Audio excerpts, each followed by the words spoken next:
ये हर्निया एक ऐसी कंडीशन है जो हमारे पेट या उसके आसपास के भाग में ज़्यादा अफेक्ट करता है।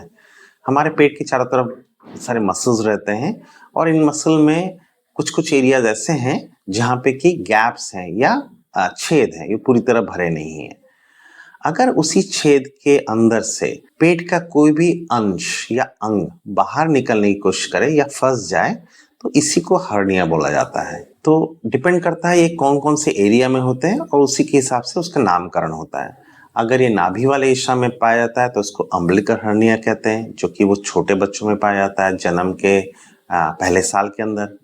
अगर वो पेट के निचले वाले भाग में पाया जाता है, अंड कोशिका के थैली की तरफ बढ़ने लगता है, तो इसको इंग्विनल हर्निया कहते हैं और ये बहुत कॉमन है। कुछ और टाइप के हर्निया होते हैं जो सर्जरी के बाद होता है, जहाँ पे भी मसल का इंसिजन हुआ या कट किया गया है, अगर वहाँ प्रॉपर हीलिंग नहीं होती है और वहाँ वीकनेस रह जाती है, तो उसके थ्रू भी आंते या पेट का कुछ अंश बाहर निकलने की कोशिश करते हैं। इसको इंसिशनल हर्निया बोलते हैं। पैदा होने के पहले एक लाइफ थ्रेटनिंग कॉम्प्लिकेशन होता है, किसी-किसी बच्चों में पाया जाता है, इसको बोलते हैं डायफ्रामेटिक हर्निया कहा जाता है। डायफ्राम एक ऐसा मसल है जो हमारे छाती और पेट को सेपरेट करता है और उसके पिछले भाग में सभी बच्चों में गैप रहता है। अगर ये गैप ऐसा हो कि बच्चे का पैदा होने से पहले आंते उस गैप के थ्रू फेफड़े के या छाती के अंदर घुस गए हैं तो फेफड़ा अच्छे से डेवलप नहीं कर पाता है। ये एक इमरजेंसी होती है, ये पैदा होने के पहले आप डायग्नोज भी कर सकते हैं। इसको डायफ्रामेटिक हर्निया कहते हैं और ये अगर पहले से डायग्नोज्ड है तो पैदा होने के तुरंत बाद ऐसे बच्चों को ज़्यादातर एनआईसीयू में भर्ती करना पड़ता है और सर्जरी जल्द से जल्द करने की कोशिश करनी चाहिए। जैसे कि पहले बताया है, ये पेट के चारों तरफ रहने वाले कुछ गैप्स के अंदर से हर्निया होता है। तो ये नेचुरली गैप्स पाया जाता है और किसी-किसी बच्चों में अगर मसल वीकनेस है या बच्चों के डेवलपमेंट में प्रॉपर डेवलपमेंट स्ट्रेंथ मसल में नहीं आ पाती है, तो उस बच्चों में ऐसे हर्निया होने के चांसेस बढ़ जाते हैं। किसी-किसी बच्चे में अगर पैदाइशी ऐसी कंडीशन है जिसकी वजह से मसल वीकनेस रहता है, जैसे सेरेब्रल पॉल्सी है, डाउन सिंड्रोम है, तो ऐसे बच्चों में भी हर्निया के होने की संभावना बढ़ जाता है। एक इंसिशनल हर्निया एक ऐसी कंडीशन है जो कि सर्जरी के बाद पाई जाती है और अगर सर्जरी के बाद हीलिंग अच्छी ना हुई हो तो मसल के बीच में गैप या वीकनेस रह जाती है और उन बच्चों में ये इंसिशनल हर्निया होता है। हर्निया का लक्षण डिपेंड करता है कि किस टाइप का हर्निया है उसी के ऊपर। आमतौर पे जैसे कि बताया था, एक सीवियर कंडीशन जिसको कि डायफ्रामेटिक हर्निया बोलते हैं, जो बच्चे के पैदा होने से पहले पाया जाता है। ये एंटीनेटल अल्ट्रासाउंड में भी कभी-कभी डायग्नोज हो सकता है और हमेशा कोशिश भी करना चाहिए उसको डायग्नोज होने के लिए, क्योंकि पैदा होने के बाद इसका उपचार तुरंत शुरू होना चाहिए।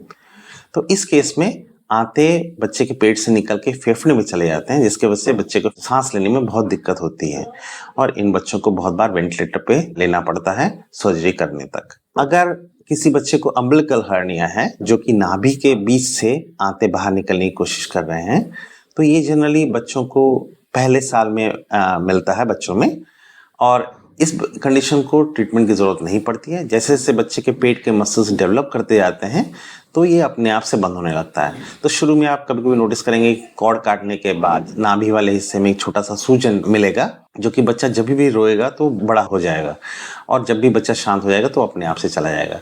ये इसी को अम्बिलिकल हर्निया कहते हैं। ये नाभि वाले हिस्से में सूजन की तरह मिलता है। इंगुलर हर्निया एक बहुत कॉमन कंडीशन है जिसकी वजह से सर्जरी बहुत बच्चों को करना पड़ता है। वो ऐसा है जहाँ पे कि आते हमारे इंगुइनल कैनाल या पेट के निचले वाले भाग से होते हुए हमारे अंड कोशिका या स्क्रोटम के आसपास पहुंचने की कोशिश करते हैं।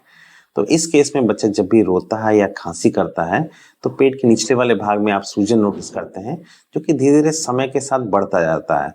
बहुत बार आप नोटिस करेंगे बच्चा जब शांत हो जाएगा तो ये सूजन कम भी हो जाएगा या अपने आप से नीचे भी चला जाएगा। अगर हर्निया में सबसे बड़ा प्रॉब्लम ये है कि अगर वो आते जो कि इस गैप के अंदर से निकल रही हैं कभी फंस जाएं तो ये एक इमरजेंसी बन जाता है, क्योंकि वो आंतों को ब्लड सप्लाई को अफेक्ट करता है और आंतों में ऑब्स्ट्रक्शन कराता है। तो ऐसे बच्चों में उल्टी, सीवियर पेन, दर्द, पेट में सूजन, बच्चों का बहुत बीमार हो जाना, ये सब कॉम्प्लिकेशन बनने लगता है and that becomes an emergency. तो वो कंडीशन कभी ना आने दें। जैसे ही सूजन नोटिस करें, आपको तुरंत डॉक्टर की सलाह लेने की कोशिश करनी चाहिए या उसके बारे में पता करना चाहिए। हार्निया का इलाज डिपेंड करता है कि कौन से कंडीशन में, कौन से एरिया में है।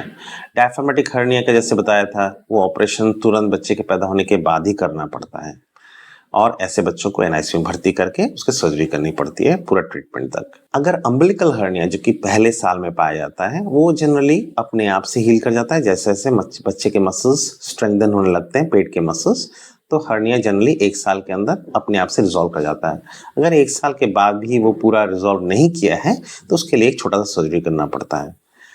जो मेन डिस्कशन होता है जब भी हम हार्निया के बारे में करते हैं, वो डिस्कशन इंग्विनल हार्निया के बारे में होता है, जो कि पेट के निचले हिस्से में पाया जाता है। ये अगर बड़ा होने लगे तो जैसे कि पहले बताया था, उसमें आंतों में ऑब्स्ट्रक्शन हो सकता है या आंतों के ब्लड सप्लाई में रुकावट आ सकती है, जिसकी वजह से आंतों का गैंग्रीन या उनका सिकुड़ना शुरू हो सकता है। तो ऐसे कंडीशन कभी नहीं आने देना चाहिए। कभी भी लगे अगर वो सूजन या हार्निया वाला स्वेलिंग बच्चे के शांत होने के बाद वापस नहीं जा रहा है, कम नहीं हो रहा है, तो ये एक टाइम है कि आपको सर्जरी के बारे में सीरियसली सोचना चाहिए, स्पेशली अगर बच्चे को तकलीफ हो रही है या कोई भी कॉम्प्लिकेशन उसके साथ हो रही है। तो ऐसे बच्चों को एक इंगुलर हार्निया का सर्जरी करना पड़ता है, जिसमें वो गैप सर्जन स्टिच करके भर देते हैं और आंतों को उससे पहले पेट के अंदर रिड्यूस कर देते हैं। अगर उसके बाद मसल की कमजोरी ना रहे तो ये हार्निया आगे रिकवर करने के चांसेस बहुत कम होते हैं। आप जब भी स्वेलिंग नोटिस करें तो आप डॉक्टर की सलाह लें। डॉक्टर आपको बता देंगे कि किस टाइप का हार्निया है और इसके पॉसिबल क्या कॉम्प्लिकेशन हो सकता है। कभी कभी डॉक्टर को अल्ट्रासाउंड की मदद लेनी पड़ती है ये पता करने के लिए कि एग्जैक्टली क्या पोर्शन उस गैप के थ्रू निकलने की कोशिश करे, यानी कि क्या वो खाली आते हैं या कोई और भी अंग है जो कि बाहर निकलने की कोशिश कर रहा है। और कभी कभी ये डायग्नोसिस कंफर्म करने के लिए जरूरी होता है सर्जरी करने से पहले, पर आमतौर पे ये क्लिनिकली डायग्नोस हो सकता है और ज्यादातर परीक्षण की जरूरत नहीं पड़ती है। परीक्षण डॉक्टर तभी कराता है जब सर्जरी का प्लानिंग हो, क्योंकि उससे पहले स्टैंडर्ड प्रोसीजर है कि कुछ ब्लड टेस्ट कराने पड़ते हैं। आमतौर पे किसी भी सर्जरी के बाद जो भी कॉम्प्लिकेशन होते हैं वो हार्निया सर्जरी के बाद भी पाया जा सकता है, जैसे कि ब्लीडिंग होती है, लोकल साइट पे इन्फेक्शन होता है, पेन होता है, कभी कभी वहाँ वीकनेस रह जाती है। अगर बच्चा स्वस्थ है तो आगे कॉम्प्लिकेशन होने के चांसेस बहुत कम रहते हैं। स्टैंडर्ड प्रोसीजर की तरह डॉक्टर आपको कुछ पेन किलर्स देते हैं और कुछ एंटीबायोटिक्स देते हैं ताकि घाव में इन्फेक्शन ना हो। और अगर आप उसके बाद अच्छा खाना और अपना स्वास्थ्य के लिए ध्यान रखें या बच्चे के स्वास्थ्य के लिए ध्यान रखें तो फिर रिकवर करने के चांसेस बहुत कम होते हैं। बड़े उम्र में भी हर्निया पाया जाता है। जो छोटे बच्चों में जन्म से ही गैप मिला है और हर्निया हो गया है, उसको शायद रोकने का तरीका बहुत ज़्यादा ऑप्शंस है नहीं। पर अगर हम अच्छा खाना खाएं, अगर अपने स्वास्थ्य के लिए ध्यान रखें और मसल डेवलपमेंट के बारे में अच्छे प्रैक्टिसेस अपनाएं, जैसे कि मसल स्ट्रांग रहे, स्पेशली पेट के या एब्डोमेन के चारों तरफ के मसल्स, तो हर्निया होने के चांसेस बहुत कम रहते हैं। ये स्पेशली यूजफुल है बड़े उम्र में होने वाले हर्नियास के बारे में। जैसे जैसे उम्र बढ़ती जाती है हमारे मसल में वीकनेस आने लगते हैं और फिर वही हर्नियास रिकवर करने के या नए हर्नियास डेवलप करने के चांसेस बढ़ने लगते हैं। तो उस केस में मसल को स्ट्रांग रखना और अपने स्वास्थ्य के लिए ध्यान रखना, मतलब स्वस्थ रहना, हर्निया प्रिवेंट करने के लिए जरूरी होता है। ये सारी बीमारियां ऐसी हैं जिसके लिए जरूरी है कि आप हेल्दी फूड लें, हेल्दी खाना खाएं, रेगुलरली एक्सरसाइज करें, अपने स्वास्थ्य का ध्यान रखें, जैसे कि क्रॉनिक कफ, खांसी, लॉन्ग टर्म क्रॉनिक इलनेसेस को अवॉइड करने की कोशिश करें या उसका तुरंत इलाज कराएं। डॉक्टर की परामर्श सही टाइम पे लें और डॉक्टर का एडवाइस फॉलो करें। और जो वो डेंजर साइंस बताते हैं, यानी कि कॉम्प्लिकेशन के अर्ली साइंस, वो उसको नज़र में रखें और जब भी वो डेवलप करें तुरंत डॉक्टर की परामर्श लें और ऑपरेशन कराने की कोशिश करें।